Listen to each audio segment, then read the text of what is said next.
Good evening, everybody. Welcome to another edition of the WyoNation Roundup. I am your host, Chad Smith, and don't get motion sickness from Brian Stevens' camera, but we are here tonight to talk some Wyoming athletics, and it's like the perfect time of the year where literally almost everything is going, so it's a great time to talk some Wyoming athletics. Let's do the roll call here. Since he's causing problems with the screen, let's say hello to Mr. Brian Stevens first. What's up? What's up? Very good. Shay there's got himself a pretty awesome shirt there. We see the W in the cowboy hat. Is that the goal? That's the new that came out of the Wyoming wrestling store. Support the team. There we go. Shay's in the house, and then Mr. Brad Reed on the upper level here with me. Just where I belong. On the upper level, yeah. I don't know. We might have to rearrange these someday. They come in random. It's gonna have to be that show they used to have on ESPN. Around the horn. Around the horn, yeah. You just rank us by our bad takes. Oh, I like it. You could rack up points and have mute buttons and all that. Yeah. We've considered that idea in the past. There we go. So welcome on in. As I said, on the agenda tonight will be mostly basketball talk and wrestling talk, but we will start with some football news, some football news as we're in the bye week. Wyoming is on their bye. They will once again travel back to California after taking an L in San Diego. They will go a little further north this coming next week into the Valley at Fresno State to play them. I guess, boys and girls, the biggest news this week is that backup quarterback Landon Sims suffered what they're calling right now a undisclosed knee injury. He will have surgery, and he will be out the rest of this season, and they won't rule out him even being healthy for the start of next season. So that sounds like, to me, if that's the case, we're talking a multiple ligament injury. Yeah, and that's a knee that he's already blown twice, and he had a brace on it. It's really too bad because he was absolutely looking like our best quarterback option for the year. Mm-hmm. Perhaps.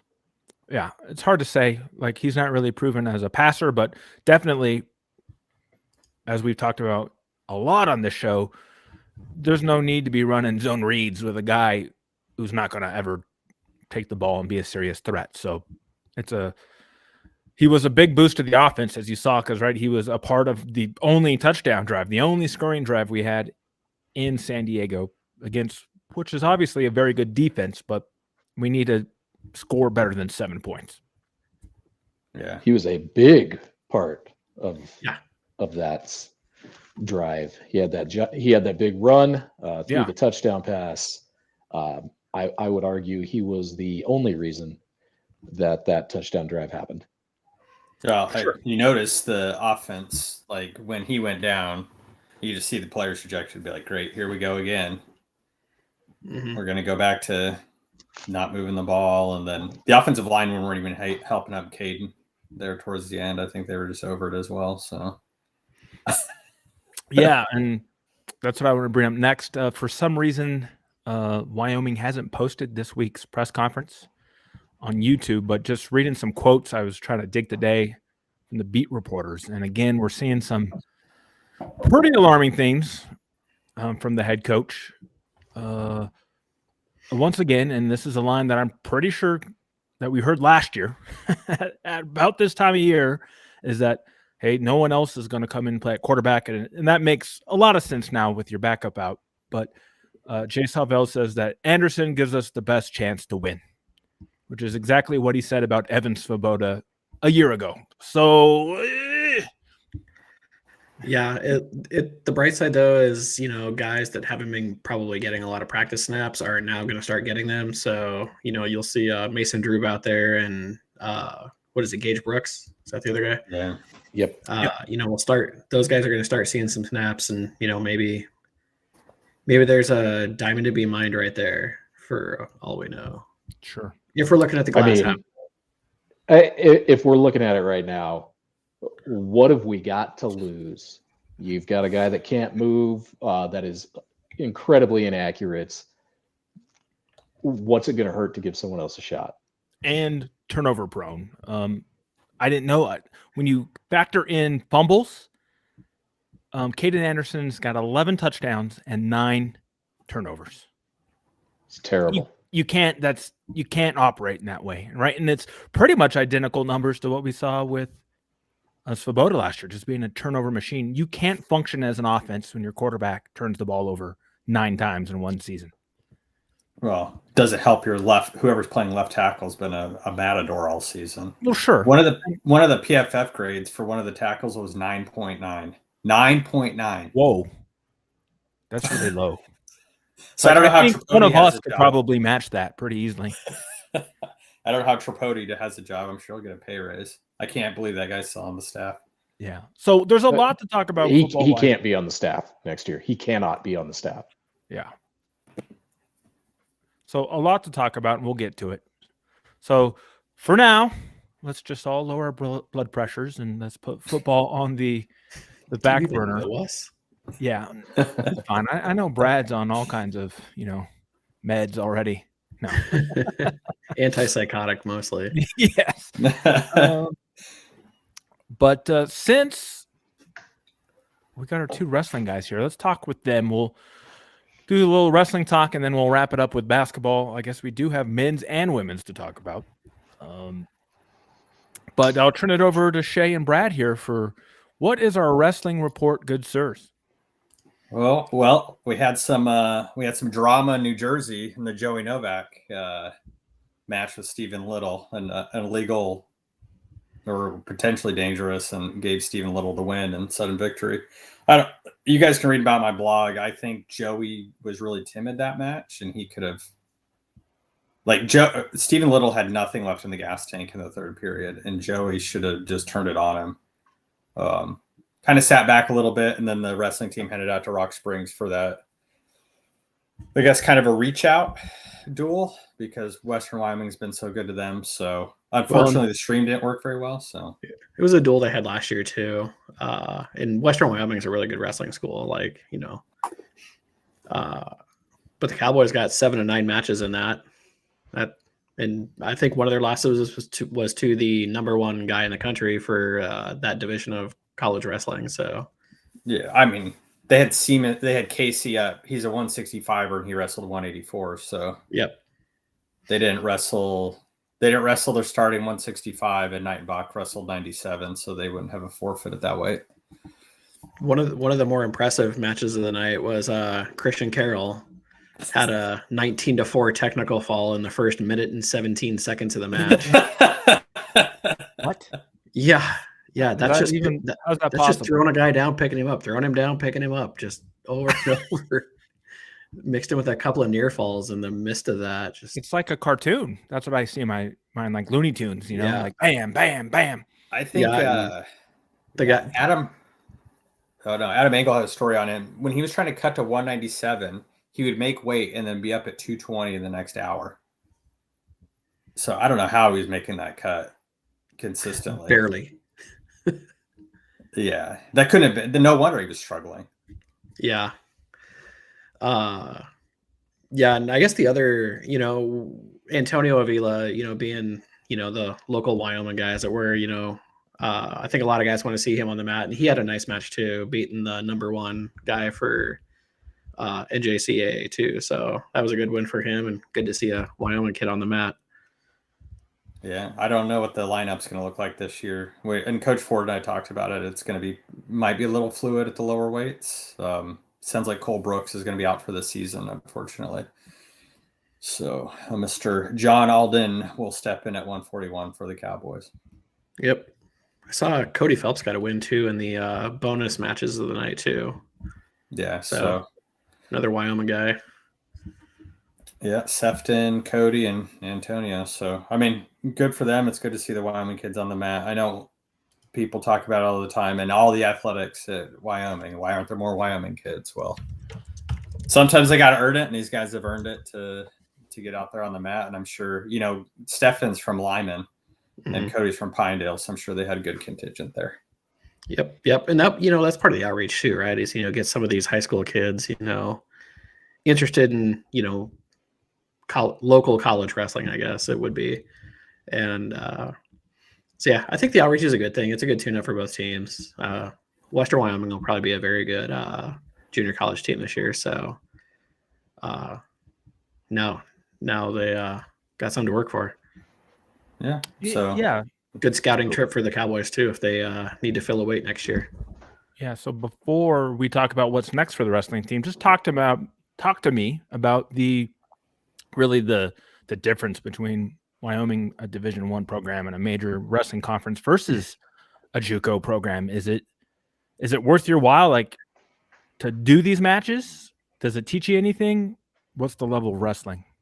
Well, there's some quality wrestlers on this team. Western Wyoming's a very good for what they are, but they've got wrestlers that will move on to Division I wrestling. Yeah. So I think they're a 2 years and done at those schools. Shay, is that right? Yeah, that's a 2 and done. Coach Branch talked about it as he was the first time he did it. He really didn't want to schedule it, but they had to get some matches in early in the season, and then they wrestled them like, oh, these guys can wrestle. And I talked to a few people there. They said Western Wyoming was good the first period against Wyoming, but this is probably where it comes down to resources. They said the second and third, the Pokes were just mowing the guys over, and Western Wyoming couldn't do anything about it. So that's probably why you see it.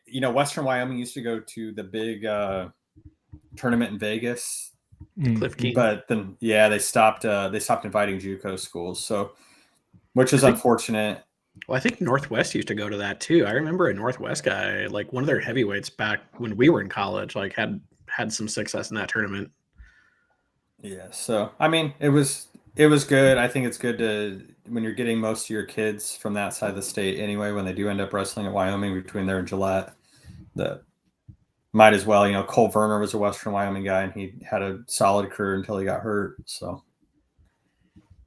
and some of these kids don't make grades either. That's why they go the JUCO route. So if they have grade problems. And, Cody Phelps was getting recruited by Iowa and ended up in Michigan State his first year out of Western Wyoming. So I think there's talent there, and now that you're in a program like Wyoming that's notorious for developing talent, they can only get better.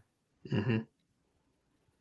Okay, and what is up next for the wrestling team? Do they got anything going on this weekend, or is there a break? But you got the national duels, which pays them $20,000 just to go. So for a school like Wyoming, that's awesome. Unfortunately, some of your bigger schools probably may not need that as much, like Oklahoma State. They get number 4 Ohio State right out of the gate. I've seen Wyoming beat teams like that in the past. Anything's possible, right? But there's some matchups like this is where Christian Carroll, who's not getting a lot of love at heavyweight, can kind of like put a stamp on what his, I guess, season trajectory will look like at heavyweight, where he doesn't have to cut so much. And then they'll face either Minnesota, where Jory Volk is now, and they just stole another recruit from Wyoming, or they'll face Virginia Tech, who's also a loaded team. So there's some good talent there. I think that they place 8th, they get an additional $20,000, and the winner gets $200,000. But I just don't think Wyoming has the horses to get to the winner's circle. No. Well, I haven't looked at the lineup of teams, but you got to assume that like a Penn State type team is going to be there, right? Nope, Penn State dropped out, and a lot of people got mad. They're like, "Hey, they don't support the sport." But I noticed Penn State's doing a lot more outreach duels, I guess. So they're coming to Laramie, which they don't have to. Mm-hmm. They gain nothing from that, but they're coming to Laramie. So good on them, thanks to Coach Kale for honoring the return trip. That we took a team last year with like 4 backups starting and got the brakes beat off of us. So hopefully a different probably pretty rare for Kale to like actually come back home-ish, right? Like I think he was from Wasatch, Utah, something like that. Yeah, and this is probably the only wrestling program almost in Mountain Time, right? Air Force and Arizona State. You get Northern Colorado. Okay. So, I mean, you get the stink town, but we'll see. I mean, we'll see. So you got that, and then I think they're done until CKLV, and then they come back from that and go to Penn, and then Penn State comes to town. So I did talk to the wife. I got cleared to go to Morgantown January 24th. So I will be live from Morgantown for a duel. So attaboy. Hopefully reporting live. I asked, my buddy is like a Hall of Famer from there. He played football for him. And I said, hey, are they going to mess with me if I wear Wyoming stuff? He said, no, just don't be a Pitt fan. So I think we'll be okay. Okay, we go. So no problem. But some excitement on the horizon for the boys. So, all right, we do have a comment that someone put in. It's a football one, but we appreciate all our comments. TG, who I remember from many shows in the past, it's just pigging on to your guys' comment about the O-line not helping up the QB. And yeah, kind of the same type of shades there. I don't ACS I don't think was a bad kid. I don't know why they would do that, but there's clearly something going on in the locker room. It's too hard to deny that there's something going on behind closed doors. So, all right. I guess anything else wrestling wise to say here? They got 7 recruits coming in next year that are all ranked in the top 200. So, wow, yeah, big recruiting class. A lot of kids from Utah too. And I asked Coach Ford about that, and I guess they just expand. They're just taking kids where they can find them, and Utah was heavy, which is surprising because Utah Valley's on the up and up, and Wyoming's still going in their backyard and taking recruits. So, okay, yeah, something to monitor there. New kind of recruiting strategies, I guess. Yeah. I'm thinking a kid from Utah is probably going to stick around Wyoming because the weather, right, and the climate's about the same. Yeah, so they're not going to be complaining about the cold, that's for sure. Yeah, Wyoming hasn't recruited a lot. They recruited some Southern guys, and they didn't even last. One guy never even saw. Actually, 2 of them never saw the mat. They were just gone. Yeah, I can see that. Before the semester started, yes. So, but they moved on to their lives, and no harm, no foul. Mm-hmm. All right. Well, now we'll turn it over to Brian. Wyoming had their first basketball game that counted, but in a weird rule because of the way the NCAA works at the different levels. Wyoming was playing a regular season game, and their opponent was playing an exhibition, and that was the alma mater of one Sundance Wicks, Northern State, out of the Dakotas. Aberdeen, South Dakota. Yeah. So one of the interesting things to this for me was Bowen Bourne was on the team and starting for him. He, as you will recall, was playing under Jeff Linder for a few years. So good to see him making an impact somewhere. This is a really weird game. I didn't do a write-up on the site for it because we saw a lot of the same stuff that we saw in the exhibition games. But, I mean, the big takeaways were this is a young team that hasn't played a lot together, and it showed for about the first 10 minutes or so. It got a little bit ugly. So defensive rotations got cleaned up. Sonny was pissed at the beginning of the game. He was trying to rotate in anybody he could that would go out there and defend like he wanted them to defend. Finally landed on a good lineup, but we got our first look of what this basketball team looks like in a real game, and not, this one was still kind of a glorified exhibition. We're still seeing a lot more players play than we'll see throughout the season. Sim Sadi had a foul rate of 24 fouls per game in his 3 fouls in 2 minutes. So quite the accomplishment. I think he's just trying to break the record in less playing time than, is it Abube, right? He was just the fouling machine. Yeah. But he's still a freshman too. So We've got a lot of talent on this team. There are 2 freshmen on this team that are legitimate all-conference caliber players in Gavin Gores and Nosmeyer. Those guys are insane, absolutely insane. Yeah, no, you don't believe the hype of we get low D1, high D2 talent that we're not going to win the Mountain West. We don't have a chance at ever winning the Mountain West. I mean, anything's possible. That's why we play the games. I do not think we're the most talented team in the league. Well, you saw Boise. Well, I was going to say, are we better than Hawaii Pacific by any chance? Well, we didn't get beat by a team that plays in a strip mall, so. Hey, they don't play in a strip mall. They go to class in a strip mall. They play at an adult ministry assembly hall. Yeah. Oh, is it? Okay. A rec center. It's got 3 rows. A YMCA. So, yeah, Wyoming took care of business. A couple of glaring things on there. Free throws were a problem again, especially from the guards. Why? Why does this? How many years in a row is this? It seems like a lot. But we didn't see those problems in the exhibition. So you can chalk a lot of stuff up to first game jitters. First time playing in front of a real crowd. First game that counts. First time going through the week, getting prepped and making sure that, things are ready to go. But, I mean, the guys who were the worst offenders were our 3 starting guards, Demarion Dennis, Caden Bennett, and Leland Walker. So that needs to get cleaned up right now. Mm-hmm. I can't tell you, how many games did we lose by less than 2 possessions last year and we missed 10 free throws? A lot. It was really bad. It's a glaring issue and it needs to get corrected ASAP. Some other things we're noticing, though, Abu Magasa is, via the metrics and the eye test, he is absolutely the best defender on the floor at all times. Guys swatting shots, pulling down rebounds. He doesn't allow people to score. I think he had 6 stops while he was on the floor. He is a machine on the defensive end.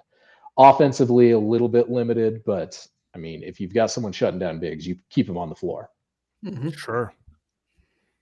Seems like he's in good shape too. He's not like a fat big. Like he'll run and gun up that floor with the boys. So Chad and I were talking during the game. He and Belich both got big over the offseason. When I interviewed Magasa, which I promise I will get up at some point, dude's got stretch marks on his shoulders just from muscle growth. It's insane. The dude he's easily put on 20 pounds of muscle from last year. That's amazing. Yeah. And for me, when I first saw Belich, I had to go look up the roster to see what number. I'm like, who is this guy? And then I'm like, it's Belich. And I'm like, my goodness, Belich. He had to put on 20 pounds of muscle, or if not more. Yeah. So big ups to Jimmy Edel and what he's doing with the program, because those guys are in good shape, with the exception of Neil Summers, but he's got time. Yeah. Neil needs to kill that freshman 15, 30, whatever it is nowadays. Yeah. He picked it up before he even started school. It's all right. He's a big dude. He's definitely got the skills to play D1. Yeah. He's just got to get his body in shape, and I have no doubt that he'll do that. Sure. Yeah. Once next year, Chad's going to be looking at the roster like, who is that guy? Right. Yeah. So the big questions we have on the basketball team right now are, we know who the guy is for scoring. It's Nosmeyer, without a doubt. Guy's on fire. He makes everything that he shoots. So he's going to be our scorer. But who's the leader on the team? So a couple names are standing out to me right now. Caden Bennett has been out there and really seems to be a good floor general.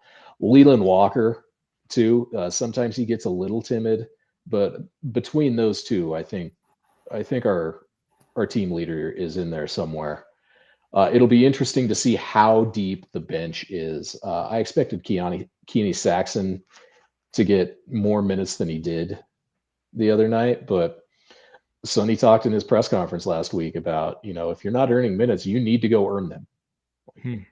There's going to be 9 or 10 guys that are going to be in the rotation, and if you're not one of them, go prove to me that you need to be one of them.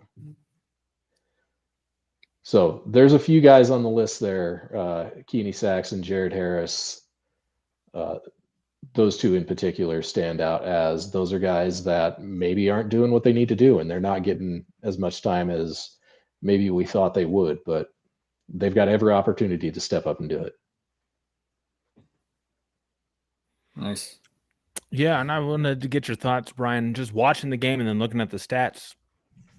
I don't know, it's something that you think it's systematic, but it seems like the point guard in this system is still a big driving force, not only distributing the ball, but scoring. I know Walker looks really, really good in transition. And so that's why I think defense is going to be really key for this team because, right, you can't play on the break unless you're getting stops. Yeah. And we saw some good things out of guys like Gavin Gores and Leland Walker.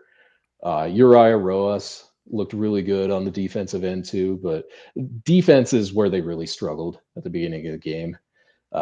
Northern was able to hit way too many threes in the first half, like way too many. But they'll be able to get that cleaned up. Yeah, so it's all a communication issue. Mm-hmm. And so Saturday is really like the first big test of the year. Fullerton comes to town. What do we know about them? They're not good. Okay. Wyoming beat them pretty handily in Fullerton last year. But they are a D1 school. Mm-hmm. Like every D1 school, they're going to look significantly different than they did last year. I haven't really looked into the roster too much yet. But they're a low RPI team. And Sonny has straight out told us, he's like, listen, our conference schedule is brutal. We're not looking to beat the hell out of the players in the non-conference. It's like we got the one against Texas Tech, and that's the one that's really the, hey, get ready. This is what conference play is going to be like. And that wasn't Sonny's decision, right? That was part of the part of the Linder buyout. Yeah, and it's a good thing to have on there. Like Texas Tech's the top 10 team in the country for good reason. They're a really, really good basketball team, and we're probably going to get smoked. And Sonny knows that. But are they significantly better than San Diego State, New Mexico, Boise State, all the teams that we're going to see in conference? I don't think so. So that's what these players need to see. So Sonny has specifically set them up to be able to play at home, to get some wins under their belt, to slowly ramp the schedule up. Like when Norfolk State comes to town, Norfolk State is a good team. That's going to be on the same level as some of your mid-tier Mountain West teams. So that's going to be really the first test for this team. But as we saw the other night, these guys need to gel. They need to play together. They need to get punched in the mouth a few times and figure out how to get out from underneath somebody else's foot when they're stomping on them. What time's the game on Saturday? Off the top of my head, I want to say it's like at 2:00. Yeah, I think 2 p.m. But look that up. Oh, nice! I can actually any other time. I'm like, I miss basketball. 2 p.m. Yeah, I'm done probably with football this year. 2 p.m. is it it's a streamed game online only, right? I would assume so. Most of these non-conference ones will be on the mountain. Nice. Yeah, it says it's on the Mountain West Network. Okay, great. So 2 p.m. Saturday, streamed on the Mountain West website or gowyo.com. Mm-hmm. Easy enough. So I will say, as far as defensive rotations went, once they started locking down the three, Northern State took 43-point shots the other nights. Wow. They started off pretty hot. First half, they went 7 for 21. Second half, they went 5 for 19. So they locked up the 3-point shot. You're not, teams are going to shoot well, and you need to be ready to weather the storm. For Wyoming, did not live and die by the three this year, which is really nice to see. First half, we went 3 for 10 from three. The second half, we went 3 for 6. So they cut way down on the 3-pointers. They scored a lot in the paint, which is really interesting considering how small this team is. Just like Chad was saying, the guards driving is going to be a big part of the offense. And once they got patient and started making the extra pass, they were scoring at a really high rate. Those Steve McLean days, right down the middle, like out the Paris corner, just daggers. Yeah, we saw a lot of wide open shots kicked out to Nosmeyer and Adam Harricow just camping out and they buried him. This is going to be a lot of fun to watch. This is a 180-degree difference from what we saw last year with the slow plodding pace. These guys are flying down the floor. It's pretty much what we've been begging for years. Yeah, just bring them to Laramie and run them out of the gym. And then system-wise too, I noticed, right? We're not going to be. It's not just pray that Agum goes off for 40, right? They're getting movement. It seems like he's found players who are going to run the system he wants to run, and the ball movement's good. We're going to have multiple scoring options, and you're going to see, right, some nights some guys are going to go off, and some nights not. Last year, it was if one guy wasn't scoring, we had no chance. And now I think we're going to be a lot more balanced. And he's got more depth. If you're not doing your job defensively, offensively, you will be replaced. Whereas last year he was pretty much stuck playing the same set of 7 dudes. Yeah. No depth last year. So this year, again, we're going to see Nosmeyer be the primary scorer. But I mean, you look, Caden Bennett is a high-level scorer too. He was pouring in a ton of points. Adam Harricow can light up the scoreboard when you need him to. Leland Walker can light it up. Demarion Dennis looks good.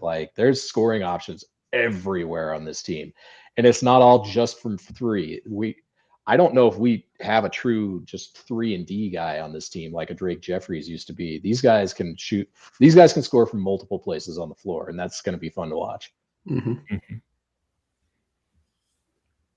Nice, yeah.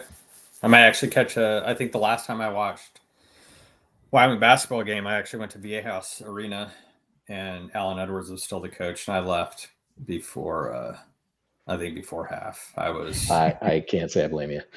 I was pretty much over just make it rain from anywhere on the court. I was going to say the last time I saw the Cowboys was an Alan Edwards team too, but here in Missoula. Yeah, I mean, I'll try to watch him on the app. I think Sonny's got a good thing going, and it's nice to see him not blaming the fans like Linder did. He's happy with the fans. He loves the student section. He knows that he needs to prove that this is a team worth watching before people will come see him. He's asking people to come to the game, but he's not saying, "What else are you doing?" He's saying, we're going to put on a show and we want you to be there. Please come. Yeah, when's that? It's just a matter of time before Sonny's delivering pizzas to the dorms to get kids to the games. He did that. Larry Shyatt. Yeah, Larry Shyatt. He brought the fans back after the Joby Wright era. So, Alex Taylor made a really good point on X this week. He's like, this gym's way too big. They need to do something about the student section. And I had to send him a video from the McLean days of, when the 6-man club was its own section in there. Yeah.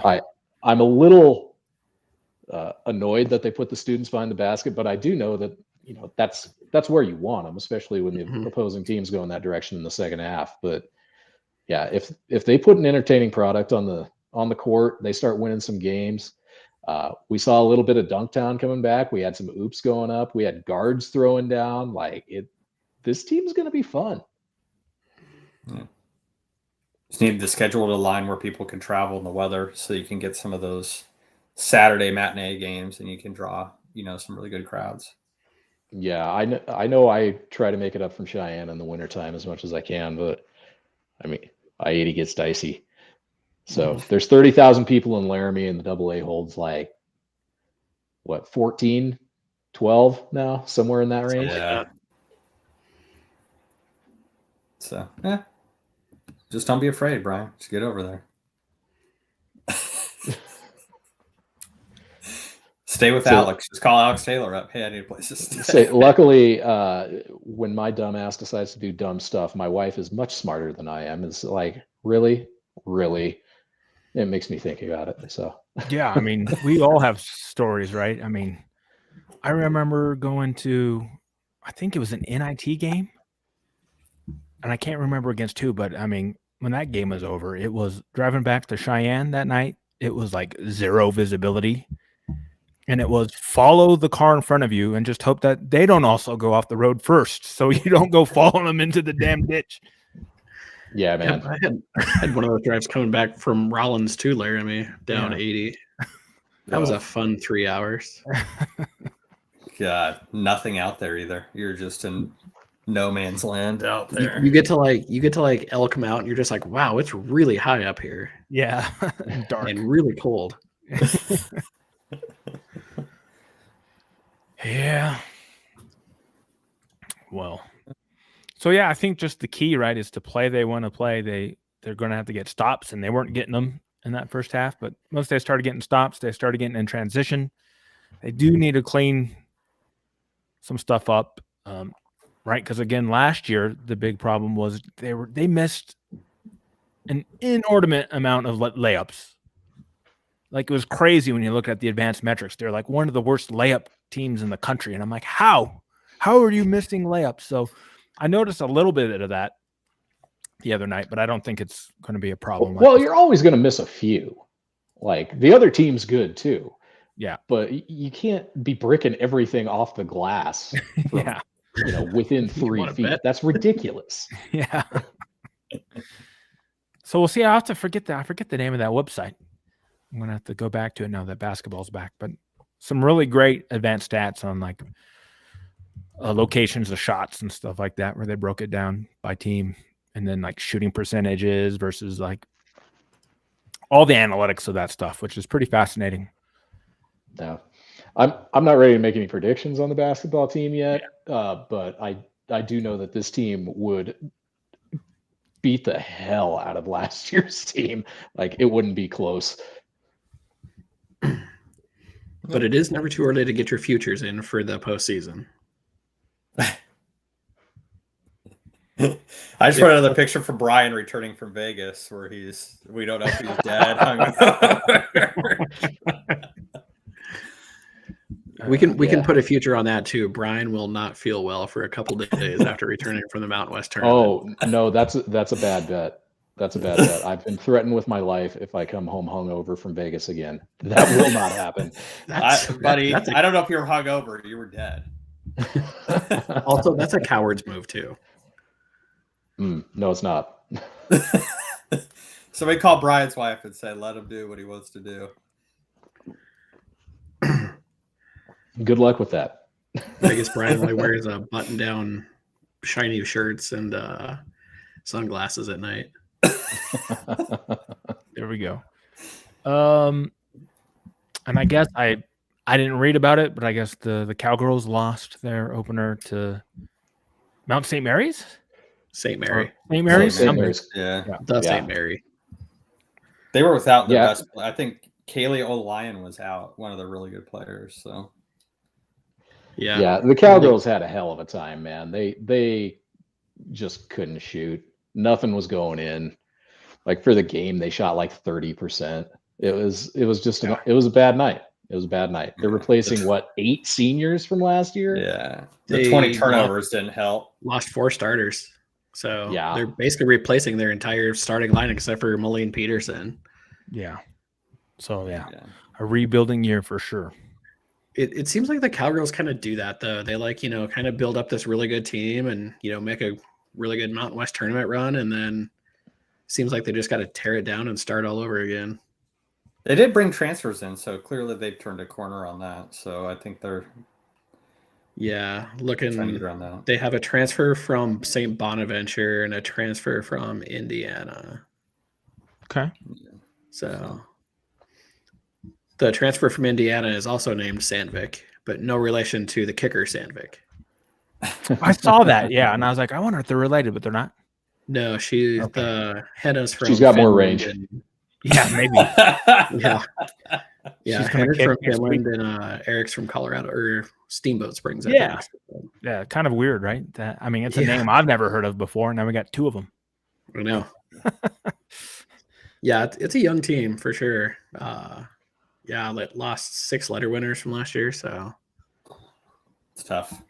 Plus, one of the best Cowgirls to ever, put on the uniform. That too. Yeah.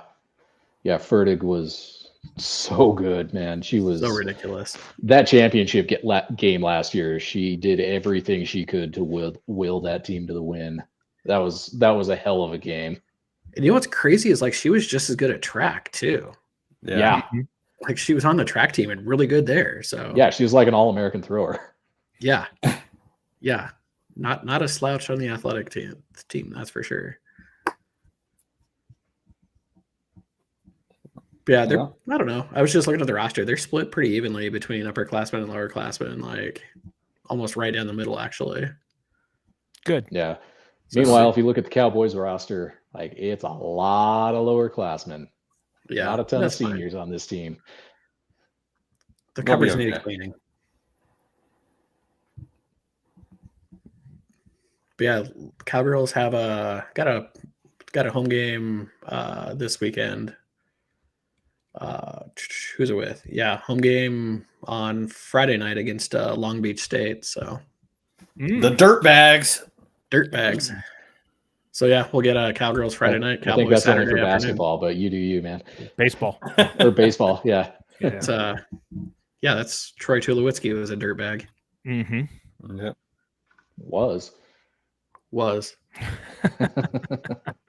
Mean. So yeah, so that's kind of what's going on this week. I can't really think of anything else. I mean, for our own sanity, it's good to have a break from the football. It's okay. It's only going to get worse.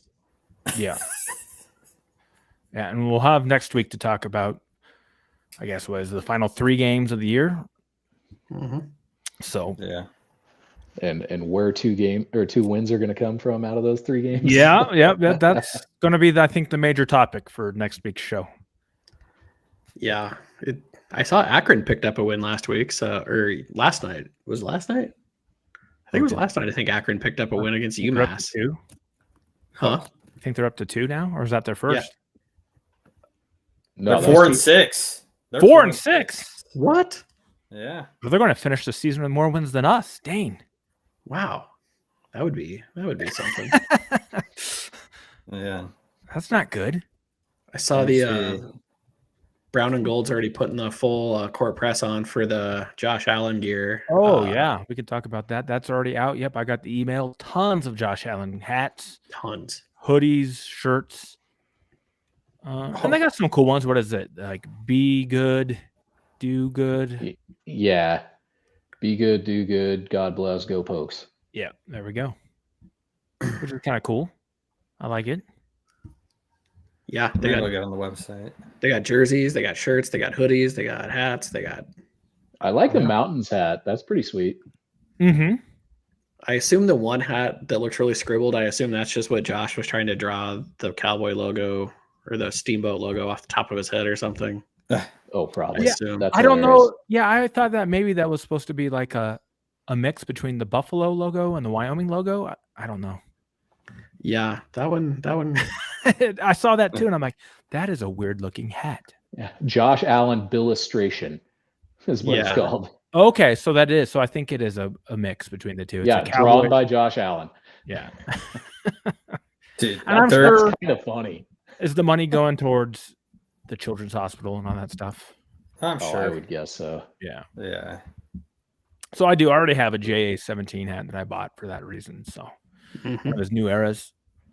But I'm pretty sure a lot of this stuff will go to that as well. So that is good news. So yeah, if you need some Josh Allen gear, go ahead and get it. Brown and Gold's got it all in stock. Mm-hmm. brownandgold.com. They've got a button on the homepage where you can go see this stuff. Nice. Very nice. That's we can talk about that game being like, one we probably should win, right? If they don't win that one, Jay Sawville should be shown the door before he hits the post-game press conference. Yeah. Well, was it Nevada is bad. Yeah, sure. But yeah, we don't want to have to do that for multiple reasons. But I did post the nuclear winter that Football Scoop has started. This is going to be a crazy crazy coaching carousel. Let's wrap the show on that. Just some general college football talk. It's going to get out of control. It's not going to be that crazy. I mean, what do you mean it's not going to be crazy? Tom Brady just cloned his dog. So in theory, we can also probably clone Lane Kiffin at least 3 times. There we go. Would we want to? I don't think we want to or need to, but there's a lot of teams that are going to give him a bag of money to try to get him out of Mississippi. Yeah. I mean, James Franklin. He's got to end up at LSU, right? No. I don't think he goes anywhere. No. Yeah, I don't think so either. I think he's going to stick around at Ole Miss and just get paid like super. You can be the king of Oxford. Like, how cool is that? Yeah. I mean, LSU people like LSU and Florida, those are tough gigs. Yeah. LSU, you have to go in and win like the next day. You got to speak with Ed Orgeron, who's been the best coach at LSU in the last 20 years, still can't get a job there. Yeah, well, he was doing some extracurriculars, let's just say. Eddie O's living a pretty good life on the company dime right now, too. But James Franklin, like, I think he just has to show like the minimum amount of like job hunting, and I think he gets like his buyout from Penn State, and it's $50 million. Yeah, like I would just go apply for like stupid jobs and not take them, and just collect my bills from Penn State. He's gonna go to Virginia Tech. I'm convinced, because Virginia Tech's gonna turn into a juggernaut with Franklin because he recruits so well around. No, I don't think he's gonna go there. Oh, I think he is. So from what I've heard in Big Ten circles is that his wife is like pulling the strings now and is like, I'm going to pick where we live. Like she didn't want to even go to State College. Yeah. So like she wants to live like in a real town. So Maryland is what people are saying. Oh. That he's going to go. And he's got a connection to them somehow, but I don't think he's going to move. There's no way Loxley's going to last there. I'm surprised Loxley's lasted there as long as he has. No, he got fired. Loxley got fired. Yeah. Did he get fired like today? I got fired early this week or last week. He didn't beat somebody. No, I don't think he got fired yet. No sexual harassment. I think you read the Nuclear Winter. Yeah, Nuclear. No, I didn't. He gets fired in the Nuclear Winter. Yeah, no, he's not fired yet. Yeah, I don't think so. Yeah, he will be fired, but not yet. So it's interesting. So the problem is, right, there's just a crap ton of jobs open, and this is not the year to be shopping for a head coach. Because CSU is convinced they're going to get Brent Vegan or Tim Polasek. So I've heard that. Yeah, I saw that both of them linked, which is pretty funny. Can you imagine if Vegan went to CSU? Then I would hate him. Like I would everything I said about you is back. I like how CSU has finally realized that the only way they're ever going to win games is by hiring coaches that coached at Wyoming. Yeah. Well, they tried coaches that coached in Nevada, and that didn't work for them. So, I mean, it worked a little bit. Did it? Yeah. The Florida opening will be a fun one to fill because it seems like the Florida's like way behind the rest of the SEC in like their spending in facilities. Like maybe it's changed a little bit, but I don't know. It seems like they don't keep up with the Bamas and Georgias. No. Nope. Yeah. Somebody's probably going to go give a bag to the Vanderbilt coach. Yeah, that's his alma mater, though. So it is. They got some private donors. They may be able to keep him around. So yeah, Diego Paiva can always, try to stump for another year too. Yeah. Transfer with him. Yeah. Why not? Why not? So yeah, I think the coaching carousel is going to be pretty wild because it's just going to take one major domino to fall, and it's going to create a crazy chain reaction, depending on what happens. It would be interesting. The Wisconsin job's probably going to come open one way or the other. Like, I wonder if they go shopping for Tim Polasek. Well, they might. It's a big jump, but I don't know. Yeah. I don't know what they're thinking. Right. And that's the problem is there's going to be all these major like Power 5. There's going to be like 20 Power 4 jobs open. But there's not 20 coaches who are qualified, right? As we know, right, or proven. So there's going to be a lot of people plugging, coordinators and the such, and just hoping. Yeah, I could see Jason Eck getting poached. Oh, Sure. He's done yeah. a hell of a 100%. job with New Mexico today Yeah. or this year. Yeah, he's gone. I don't know where he would go, but yeah, there's just no way somebody's. Well, I've heard Wisconsin. Yeah, For him, would be a good fit. Yeah. He's from that part of the country too? I think he might be. Yeah. I think Mendenhall's perfectly happy where he's at. Yeah, he's not. Hey, he's not going leaving. to the Pac-12. Of course, you would be. I didn't know this till the other day, but that high school coach that was at UNLV, the guy that they sniped from whatever school that was, Bishop Gorman. Yeah, he's at New Mexico State. I saw that. Tony Sanchez. That's right. Yeah, I saw that the other day. It's like, wow, way to just. I don't know if it's failing up or sideways. Maybe both. I don't know. UNLV's starting to look good. It had nothing to do with what Sanchez did there. Yeah. Dan Mullen's gone too. He'll be gone. You think? Yes. Yeah. You think 1 year and he'll be gone? Wow. Yes. They're not even that good this year. Doesn't matter. I don't think he wants to be in Vegas at all. I think he just took that job just to get a job. Well, that'd be interesting. Yeah, I think he's gone too. But would anybody want him? Yeah, where's he going to go? Yeah. LSU maybe? He could end up back in the SEC. Arkansas? Yeah, that one's coming open. Or it is Pittman. open. Yeah, Pittman's gone, so. And Bobby Petrino, I'm sure, will not get that job.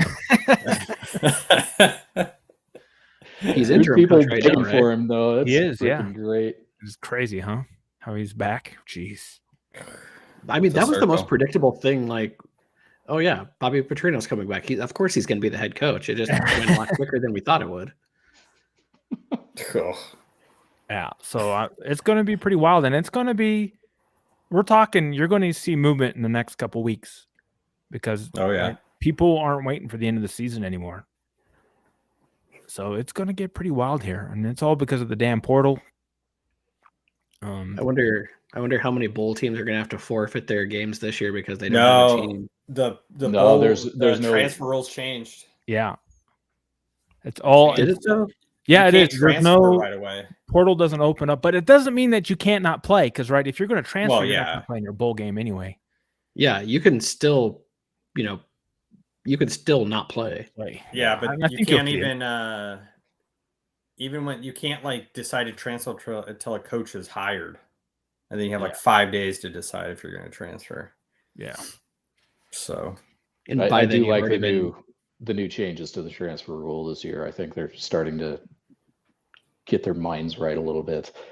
Well, after what happened with Marshall last year, God, that was horseshit. Oh, it's crazy, man. Yeah, I think you'll see it again this year for sure. Someone will get poached from a smaller school, and their players will all sit out. Because why would you play in the game? They won't be in the portal, but they're not going to play. So who's going to get a bag of money thrown at him? Kurt Signetti. Oh man, well, he's already thrown bags of money. Yeah, he signed an extension, but that's just money. Somebody else can give him more money. Nobody. No, he's not. Where else is going to go? Yeah, he loves Indiana. He was successful at JMU too. So. Indiana's pretty. That's a crazy story. They went from they literally have no football history, none. No. Yeah, well, their boosters got tired of their basketball team sucking, so they took everything they were throwing at basketball, gave it to football. There we go. I know. Football pays dividends anyway, so. Yep. I saw this earlier today, unrelated to coaching, but North Texas has the best chance at going into the Group of 5 spot in the playoff. Yeah, it's between North Texas and Memphis. Yeah. Yeah. North Texas was 28% chance to get in, which was a bit higher than Memphis. Yeah. That guy is a coach who might find a bigger job. The problem is he only fits in at that kind of school. Somebody will take a chance. But he would only fit in if he went to Arizona State if Kenny Dillingham got a bag. Or that's another name that you could see moving up. Mm-hmm. Yeah. But there's no way that guy would be a fit at an SEC school or a Big Ten school. Definitely not a Big Ten school. Yeah. I mean, you got to be that kind of school. So you don't get hired at an SEC school unless you're already a name. They will fucking riot. Yeah. Oh yeah. Every time Brian Kelly sucks, the story always comes up where he was at a recruit's house, like having dinner, and took a call in the middle of dinner, and it was LSU offering him the job, and he took it, and then he went back inside, ate dinner, and then left, and then within an hour, it was announced that he was the LSU head coach. Like, yeah, I just love it when that story comes up. Yeah, that guy's got no character. No. You could at least tell the recruit, like, hey, I still want you to come with me, but I'm going to LSU. So yeah. Let me just take off my top here real quick. It's so messed up. Yeah. So yeah, I think it's going to be interesting, and as we said, some dominoes will start falling here soon. I think. It's just wild, very wild. Man, well, the sheep next week I was going to say the sheep won't get to hire vegan if the Bobcats get going too far in the playoffs. It's true. Because they're going to be a 2 or 3 seed probably. Yeah, let's root for that, right? Make them have to wait. Which they won't do. They won't be able to wait. You can't wait that long. You can't wait until then. Because when is that game delusions coming out of Fort Collins are hilarious to watch every time they do a coaching search. It's so fun. Well, yeah, James Franklin's already been in the building. Yeah, he's already signed on and is already recruiting. We just don't know yet. Urban Meyer helped with the last hire. Maybe he'll do it. Yeah. Oh my God, I forgot about that. Oh my God, yeah. I totally forgot about that. Oh, it's so funny, man. Well, I'm gonna laugh. I'm gonna laugh when it's Tony Sanchez. Right? I mean, they're doing searches, unlike us, who are just handing out jobs. Would you say they've been more successful in their searches, though? Well, I mean, Norvell won 8 games last year. I mean, Sauvel's never going to win 8 games. I can pretty much guarantee that. But we're not paying a buyout either. Yeah. I don't know if you consider a search when Urban Meyer's like, you're going to hire this guy. So. Yeah, I don't know. If that's even true. What do you think they paid him for a consulting fee on that? $100K? So who do we turn to? Do we turn to Dennis Erickson and say, hey, who do we hire? Is Dennis Erickson still alive? I think he is. I think he died this year. Did he? Oh, let's look that up. If he did, that's terrible. Really? Did he? Oh, if I did, that's too bad. I didn't hear that he passed. No, but let's. He's alive. He's still around. All right, okay. Bring him back. He is the head coach for the Salt Lake Stallions. Oh. Oh. Okay. He's 78. Is that an arena team? No, is that UFL? That failed UFL. Oh, the UFL's got a team in Utah. The AAF. They used to be the. Oh my God! All right, so he's still coaching. He's still kicking around. We should ask him what he thinks. I don't think that team exists anymore. As a proud former Wyoming coach for 1 year until he moved away in the middle of the night. All right. I read today that Hal Mummy's still coaching too. Yeah, he's coaching at a junior college in Florida somewhere. Yeah, and he's in his late 70s too. Yeah, no, it's not a junior college. He's at an NCAA school. It's like D2 or D3, but he's the only coach older than Belichick coaching college football. Wow! Bring him. Bring him in. Looking to run the pistol. Yes, 73. It's Seminary College of Louisiana. Oh, my. Wow. That guy's going to be like a Joe Paterno that the minute you take coaching away from him, dies. What else has he got? Dies, yeah. Yeah. I had a doctor tell me that once. He's like, that's why there's so many old doctors, because if we quit doing this, we just die. Yeah. It's like, well, please don't have dementia when you're working on me, please. Yes, please. Or the Parkinson's kicks in. Yeah. All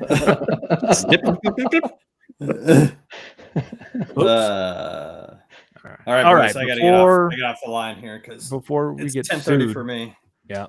So we're at the hour mark. So, it's a lot more relaxing when we don't have to talk about so many serious things. So thank you, Brad. Thank you, Shay. Thank you, Brian, for joining us tonight. Thank you for all there watching. We'll be back next week.